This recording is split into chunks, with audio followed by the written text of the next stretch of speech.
Been dreaming at night about this race, and I've been obsessing about it every day. I don't know why. My first impressions of King of the Hammers is it's a little bit overwhelming. The stress level out here is about 100%. You know, in my opinion, this is where the top dogs come and prove who's the best. We're going to definitely make a large statement out here. I think we already have. King of the Hammers is probably one of the most brutal one-day races in the country. It's got desert, it's got rocks. Pretty much who's the best driver and can make their car last for 150 miles through some of the nastiest terrain in the United States. My biggest fear is obviously to have a mechanical issue. There'll be broken cars everywhere. People just kind of take themselves out of the race. You know, trying to figure it out, it's a little bit of an eye-opener. If I don't win, then I'm going to spend the next 365 days preparing to win. I think we're definitely the underdogs. I hope to change everybody's outlook on that by the time we're done on Sunday.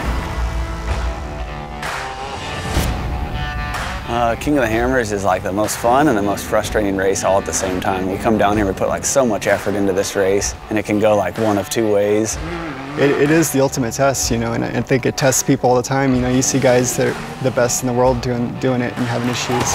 It's hell on earth, maybe? That's a good way to say it, I guess. I mean, there's people that are just coming from all over the world to come race this one race. Oh, man. I'm telling you right now, if the race car is still running after the race, it's going up Chocolate Thunder the last night. It's the best known rock race that there is, and so just to be a part of an event like this is super exciting for us. This race has never been won by a Can-Am. Pretty freaking nervous about this race, honestly. Look at that. Well, we could build bunk beds in here. The worst part about it is you have a whole entire year to think about it. It's not like any of the rest of our Best in the Desert races where we race it and the next month we can try over again. We got to think about it for a whole year. Yeah, and by the way, have you heard Guacamole yet? Guacamole is getting tagged everywhere. I love the Hammers, man. It's like my favorite race of the year. I just have a great time with it. Camaraderie, I like the hanging out, barbecuing. That's a blast. There's more people that show up for the King of the Hammers as far as spectators and attendance than really any other off-road race throughout the year. They name the road so UPS drivers can come and bring us parts. I didn't really have too many expectations other than I heard it was crazy, but seeing it for yourself is completely different. Say it again. Red to purple, white to black. King of the Hammers is completely different than anything we've ever done. We don't have any rock crawling experience whatsoever. Hey, there's not much to see on the rest of that desert loop. Yeah, but I'm gonna see it, by God. Honestly, Hunter and I are a team. We actually used to get in a lot of fights, and my dad, he got us a couple of pairs of boxing gloves to settle all that. I thought we got here a week early and we had plenty of time to do everything, but it's been work from sun up to midnight every day, so. We found out about 10 years ago how if we're competing against each other and wipe each other out, then neither one of us comes out ahead. Really, the craziest part about this thing is just, you know, how much there is to do and how much there is to learn, you know, in such a short amount of time. I mean, there's a lot to learn in there and keeping the car together. This is a whole new challenge, you know, it's just, we like to step out of our box every year so that we can better ourselves as racers. King of the Hammers is like super important on qualifying.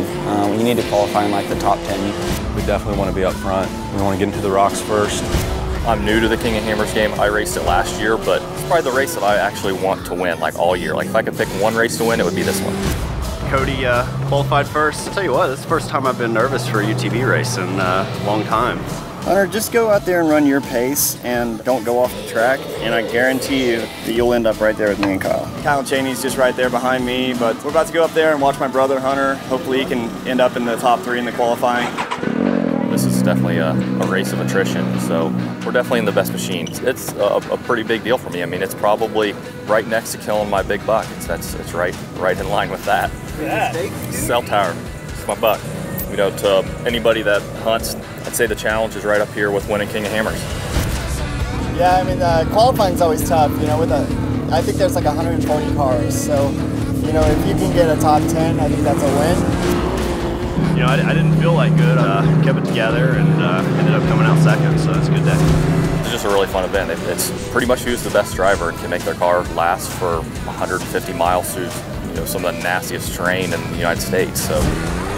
Yeah, it's a little nervous, you know, when you're lining up for qualifying, you're watching the course just get beat up when you have that many cars out there. There's a lot of stuff going through your head. It was fun, 120 miles of rocks. It's crazy. This is my first time ever in the rocks, and just come up to it and the car crawls through everything. It's impressive.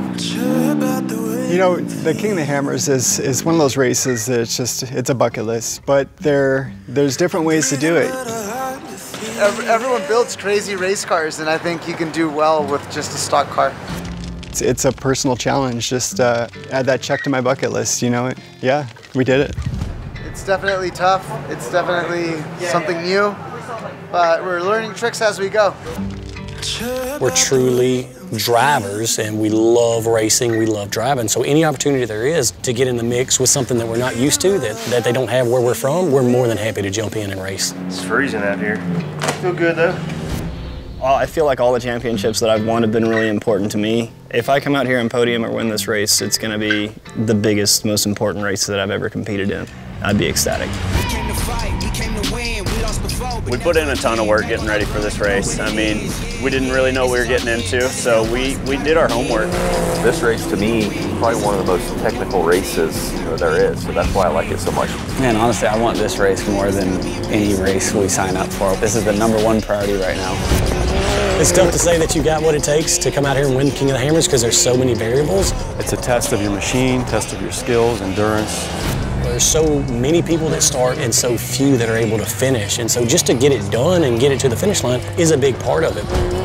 In my opinion, the desert is definitely the hardest part because you can overdrive the car in the desert. You're going so fast out there. I mean, we're running 90 mile an hour through deep whoops, and it just takes one single little mistake to end your day.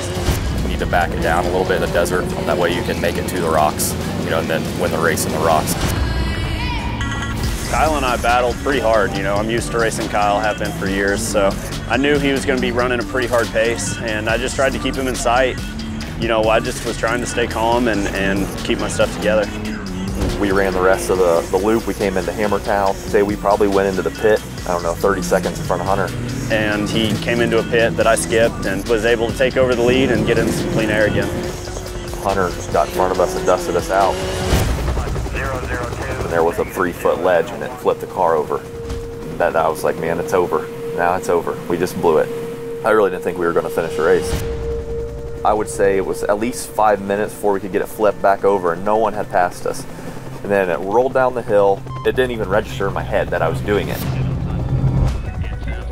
I mean, I was watching the car roll down the hill, and I was like looking for my shoes, and I found my shoes, and I'm like, oh, I can't put my shoes on because my toes are sticking my sock up. I took my fingers and pushed my toes back and then put my shoe on and went to run towards the car, and I could barely walk. So then I had to slide down the hill to get to my car. It was rough. I think they were free enough that it just probably dislocated both my ankles, and then toes on the right are definitely broken. So, I mean, I'd say we were down for at least 12 minutes, at least. Phil passed us, we dropped back to 4th and got back on the track, and we started catching up to Phil in the rocks. I did figure we were going to be able to catch Hunter. I knew he was way out front. We just kind of backed it down a little bit.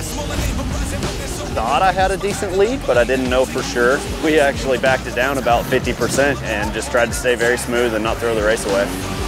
I think that it is like the toughest race in America. You drive in these trails out here and you're going, there is no possible way a car can drive up these things, and you just bash them up there and make it through.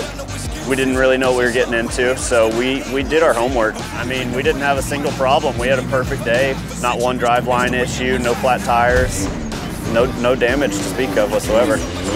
Just to get it done and get it to the finish line is a big part of it. A lot of variables in this race, a lot of opportunity for failure and breakage and rollovers and just anything that you can imagine. But at the end of the day, it's all about who wins. And King of the Hammers, everybody wants to be the king. That's your current physical first place in back door. Super smooth. Perfect line down back door. That is perfect. There we go. Here it comes. So all that's left now is to come on home, right? Yeah. All right, we're going to have to get over here. We think we just won. Last lap coming in the infield, we were just screaming. We weren't even having a conversation. We were yelling, blaring the horn. I mean, this is Chad's first time to win this event and our first time at it, period. So to win, I mean, we were so over the top, we couldn't believe it. Wow. Hunter Miller, Chad Hughes, first time ever racing King of the Hammers. You're physically first across the line. Perfect. To be the first Can-Am racer to win King of the Hammers is beyond words, you know. It feels incredible. I'm pumped, I can't believe it. You know, the whole race, we were out front. We're just trying not to throw it away, you know, and had it not been for Chad, I might have several times. To come out here and not win the event, we swept the podium. I mean, that's the big deal here, you know. I mean, I'm super pumped for Hunter. I mean, it was awesome, man. It was a really fun race. Like, I had a lot of fun. You know, despite what happened, I had a blast. Yeah, I mean, Can-Am put so much effort into this race. It's crazy. Hunter and Bo and I and Cody, we've been out here training like crazy. But we got 8th last year and 3rd this year, so we're making improvements. You know, starting in 2016, Cody and I have had a pretty dang good run. We come out here and win this our first shot out. I don't really know what's next, to be honest with you. Definitely going to be back here and try to win this thing again.